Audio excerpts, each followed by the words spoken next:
ትክክለኛ ሃይማኖቱን በማይነካ መልኩ ቢተባበር ቢያግዝ ምንም ችግር የለውም። የግድ አንድ ክርስቲያን ስቴዲየም ከኔ ጋር መስገድ አይተበቅበት እኔም ደግሞ ታቦት ማውጣት አይተበቅብኝም።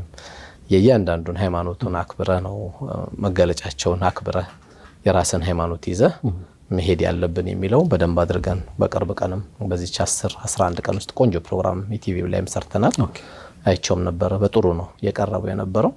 ሁለተኛ ደግሞ እዚህ የባቱ ከተማ ወይም ዝዋይ የሚያዚያ 11/2008 የመግደል ሙከራም የደረሰብኝ ከተማ ነበር። ወረዲ ለቤተሰብ እንደውም ኑሩ ሞቷል ተብሎ የተነገረበት አጋጣሚ ነበር። እዛው ከተማ ላይ እንግዲህ ጃምባ በሚባል መሳሪያ አንገቴ ተመቶ ወረዲ ታርዶ ነበርና አንገቴ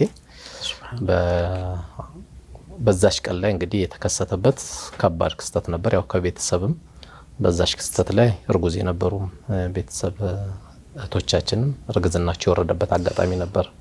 ኦሬዲ የሰሙት ተመቷል ሳይሆን ሞቷል የሚል ነገር ነው የሰሙትና ያ ግፍ የተሰራበት ከተማ ላይ ደግሞ ከእንደገና መሸለሙን ስታይ አላህ እድሜ ይስጥ እንጂ ያው ብዙ ነገር ሰዎች እንደሚያው ሰብር እስካደረግን ድረስ ብዙ ነገር መታየበት ከተማ ነው። እንግዲህ ግቡ እንዳትወጡ ተብለ ተፈርዶብን የርንበት ከተማ ነበርና ዝዋይ አልহামዱሊላህ ረብል ዓለሚን አሁን ደግሞ ተሸለምንበት።